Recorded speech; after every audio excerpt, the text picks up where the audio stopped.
Peachy T.O. reading George Orwell's 1984.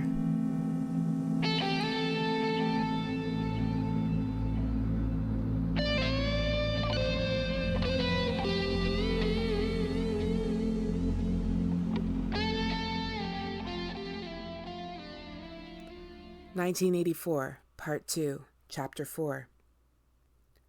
Winston looked round the shabby little room above Mr. Charrington's shop. Beside the window the enormous bed was made up with ragged blankets and a coverless bolster. The old-fashioned clock with the 12-hour face was ticking away on the mantelpiece. In the corner on the gate-leg table, the glass paperweight which he had bought on his last visit gleamed softly out of the half-darkness. In the fender was a battered tin oil stove, a saucepan and 2 cups, provided by Mr. Charrington. Winston lit the burner and set a pan of water to boil.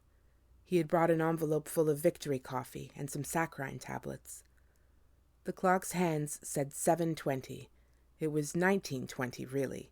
She was coming at 19:30. Folly, folly, his heart kept saying. Conscious, gratuitous, suicidal folly. Of all the crimes that a party member could commit, this one was the least possible to conceal. Actually, the idea had first floated into his head in the form of a vision of the glass paperweight mirrored by the surface of the gate-leg table. As he had foreseen, Mr. Charrington had made no difficulty about letting the room. He was obviously glad of the few dollars that it would bring him. Nor did he seem shocked or become offensively knowing when it was made clear that Winston wanted the room for the purpose of a love affair. Instead, he looked into the middle distance and spoke in generalities, with so delicate an air as to give the impression that he had become partly invisible. Privacy, he said, was a very valuable thing. Everyone wanted a place where they could be alone occasionally. And when they had such a place, it was only common courtesy in anyone else who knew of it to keep his knowledge to himself. He even, seeming almost to fade out of existence as he did so, added that there were 2 entries to the house, one of them through the backyard, which gave on an alley. Under the window somebody was singing. Winston peeped out secure in the protection of the muslin curtain.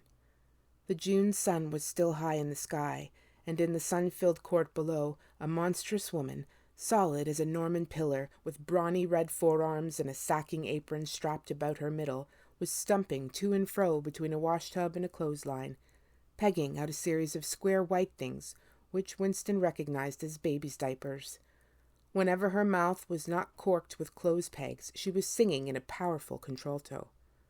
It was only an hopeless fancy, it passed like an April day. But a look and a word and the dreams they stir, they've stolen my heart away. The tune had been haunting London for weeks past.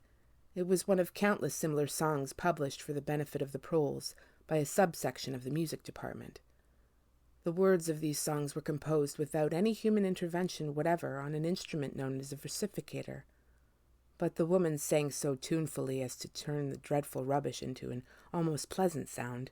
He could hear the woman singing in the scrape of her shoes on the flagstones, and the cries of the children in the street, and somewhere in the far distance a faint roar of traffic. And yet the room seemed curiously silent, thanks to the absence of a telescreen. Folly, folly, folly, he thought again.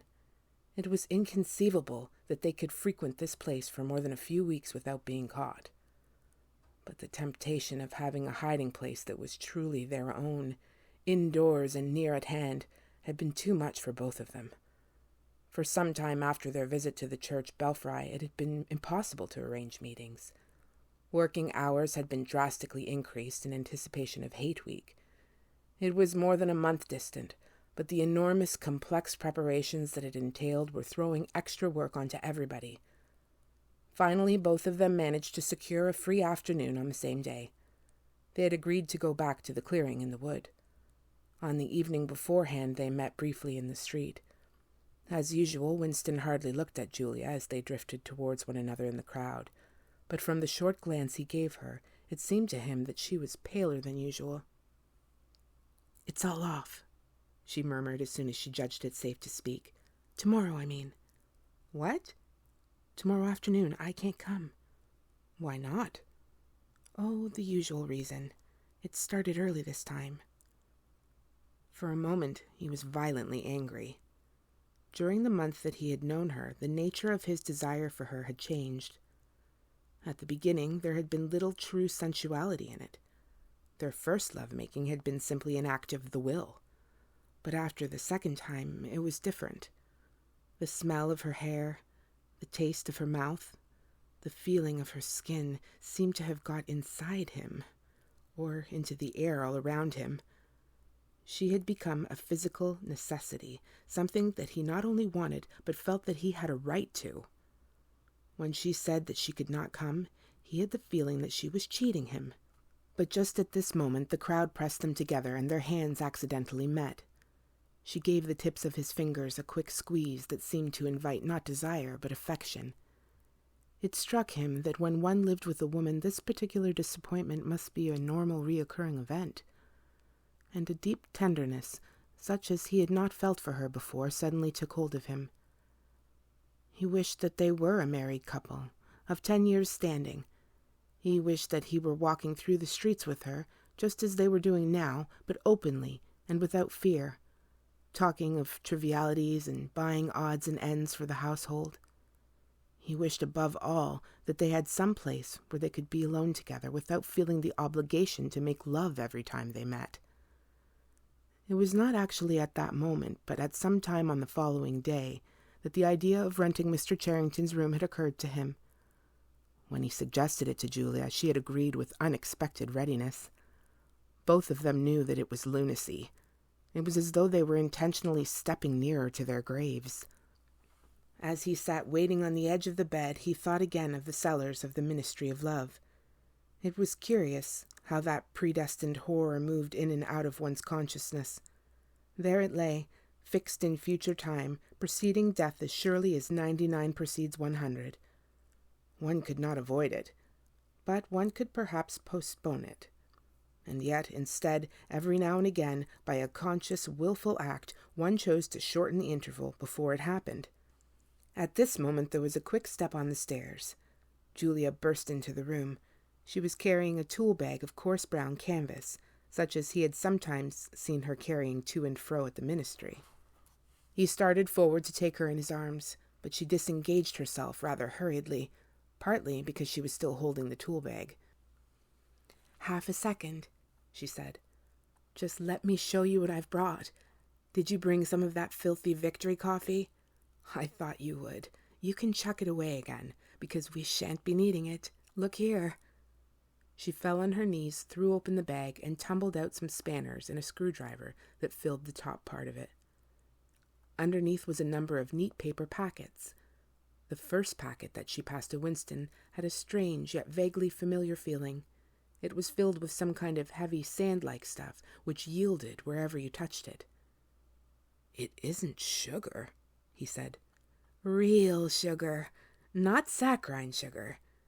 And here's a loaf of bread, proper white bread, not our bloody stuff, and a little pot of jam. And here's a tin of milk. But look, this is the one I'm really proud of. I had to wrap a bit of sacking round it because—" But she did not need to tell him why she had wrapped it up. The smell was already filling the room, a rich hot smell which seemed like an emanation from his early childhood, but which one did occasionally meet with even now, blowing down a passageway before a door slammed, or diffusing itself mysteriously in a crowded street, sniffed for an instant and then lost again. "It's coffee," he murmured. "Real coffee?" "It's inner-party coffee. There's a whole kilo here," she said. "How did you manage to get hold of all these things?" "It's all inner-party stuff. There's nothing those swine don't have. Nothing. But, of course, waiters and servants and people pinch things. And look, I got a little packet of tea as well." Winston had squatted down beside her. He tore open a corner of the packet. "It's real tea, not blackberry leaves. There's been a lot of tea about lately. They've captured India or something," she said vaguely. But listen, dear, I want you to turn your back on me for 3 minutes. Go and sit on the other side of the bed. Don't go too near the window, and don't turn around till I tell you." Winston gazed abstractedly through the muslin curtain. Down in the yard the red-armed woman was still marching to and fro between the washtub and the line. She took 2 more pegs out of her mouth and sang with deep feeling. "They say that time heals all things. They say you can always forget. But the smiles and the tears across the years, they twist my heartstrings yet." She knew the whole drivelling song by heart, it seemed. Her voice floated upward with the sweet summer air, very tuneful, charged with a sort of happy melancholy. One had the feeling that she would have been perfectly content if the June evening had been endless and the supply of clothes inexhaustible, to remain there for 1,000 years, pegging out diapers and singing rubbish. It struck him as a curious fact that he had never heard a member of the party singing alone and spontaneously. It would even have seemed slightly unorthodox, a dangerous eccentricity, like talking to oneself. Perhaps it was only when people were somewhere near the starvation level that they had anything to sing about. "You can turn round now," said Julia. He turned round and for a second almost failed to recognize her. What he had actually expected was to see her naked, but she was not naked. The transformation that had happened was much more surprising than that. She had painted her face. She must have slipped into some shop in the proletarian quarters and bought herself a complete set of makeup materials. Her lips were deeply reddened, her cheeks rouged, her nose powdered. There was even a touch of something under the eyes to make them brighter. It was not very skillfully done, but Winston's standards in such matters were not high. He had never before seen or imagined a woman of the party with cosmetics on her face. The improvement in her appearance was startling. With just a few dabs of color in the right places, she had become not only very much prettier, but, above all, far more feminine. Her short hair and boyish overalls merely added to the effect. As he took her in his arms, a wave of synthetic violets flooded his nostrils. He remembered the half-darkness of a basement kitchen and a woman's cavernous mouth. It was the very same scent that she had used. But at the moment it did not seem to matter. "Scent, too?" he said. "Yes, dear, scent, too. And do you know what I'm going to do next? I'm going to get hold of a real woman's frock from somewhere and wear it instead of these bloody trousers. I'll wear silk stockings and high-heeled shoes. In this room, I'm going to be a woman, not a party comrade." They flung their clothes off and climbed into the huge mahogany bed. It was the first time that he had stripped himself naked in her presence.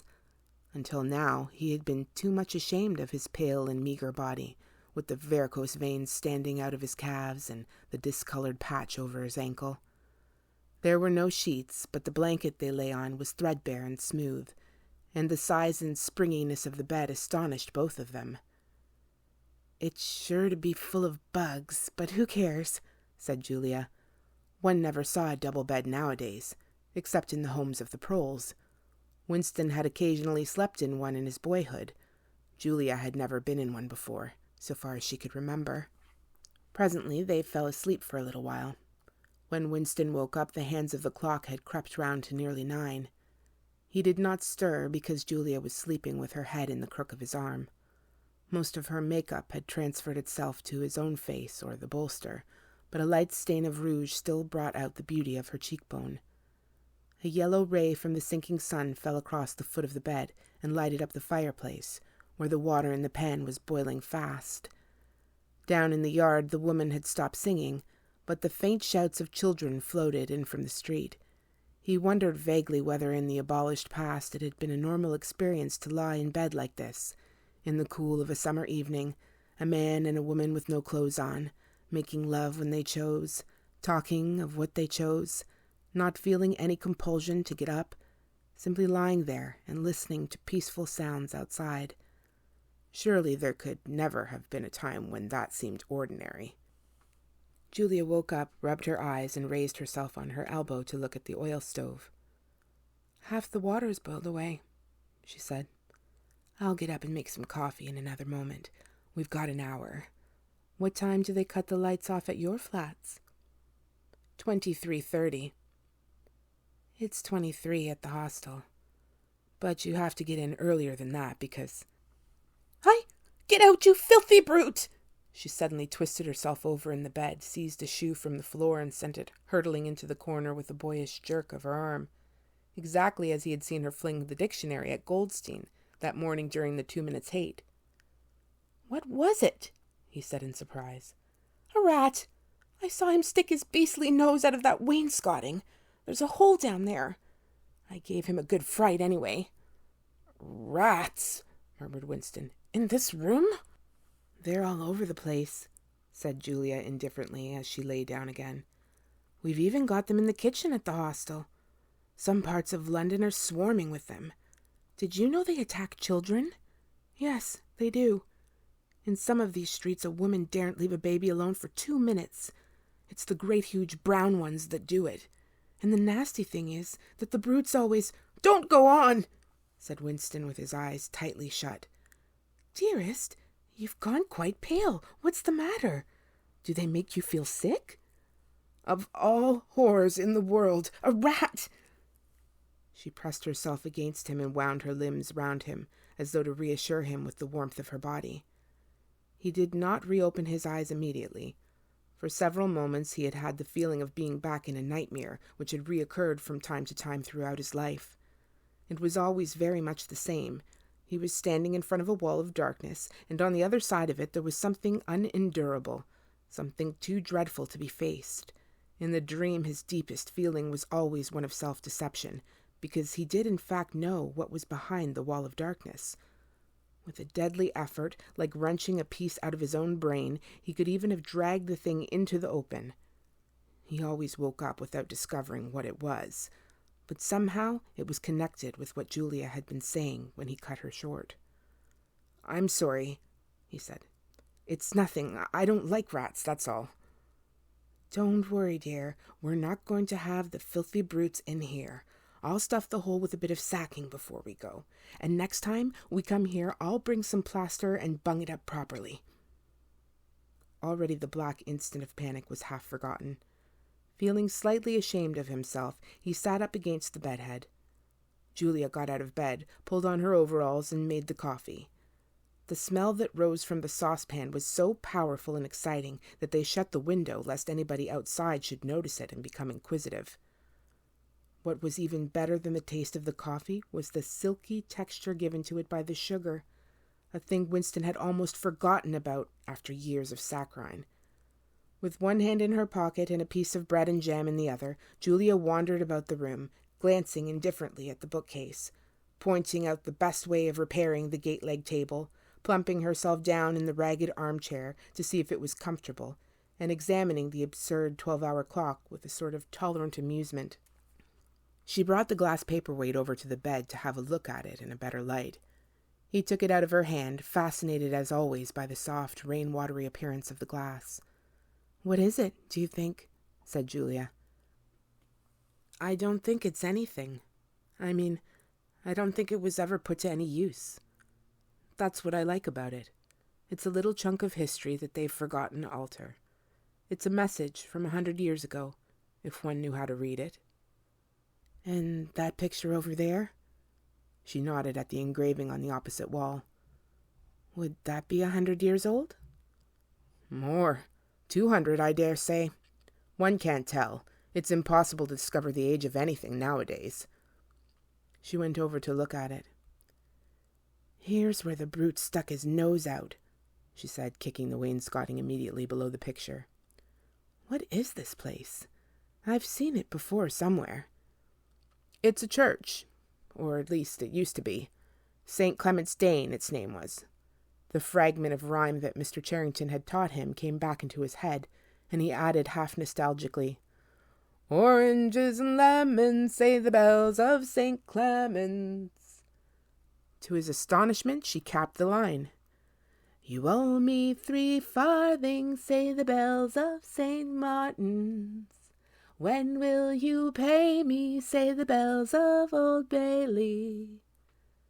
I can't remember how it goes on after that. But anyway, I remember it ends up, here comes a candle to light you to bed. Here comes a chopper to chop off your head. It was like the two halves of a countersign, but there must be another line after the bells of Old Bailey. Perhaps it could be dug out of Mr. Charrington's memory, if he were suitably prompted. Who taught you that? He said. My grandfather. He used to say it to me when I was a little girl. He was vaporized when I was 8. At any rate, he disappeared. I wonder what a lemon was, she added inconsequently. I've seen oranges. They're a kind of round yellow fruit with a thick skin. I can remember lemons, said Winston. They were quite common in the 50s. They were so sour that it set your teeth on edge even to smell them. I bet that picture's got bugs behind it, said Julia. I'll take it down and give it a good clean some day. I suppose it's almost time we were leaving. I must start washing this paint off. What a bore. I'll get the lipstick off your face afterwards. Winston did not get up for a few minutes more. The room was darkening. He turned over towards the light and lay gazing into the glass paperweight. The inexhaustibly interesting thing was not the fragment of coral, but the interior of the glass itself. There was such a depth of it, and yet it was almost as transparent as air. It was as though the surface of the glass had been the arch of the sky, enclosing a tiny world with its atmosphere complete. He had the feeling that he could get inside it, and that in fact he was inside it, along with the mahogany bed and the gate-leg table, and the clock and the steel engraving and the paperweight itself. The paperweight was the room he was in, and the coral was Julia's life and his own, fixed in a sort of eternity at the heart of the crystal. If you've enjoyed this reading, please let me know by clicking the like button, subscribing, and hitting the notification bell so that you know when another story is available. Please visit peachybooks.ca to read my reviews and have some lively discussions about great books. Thanks for listening.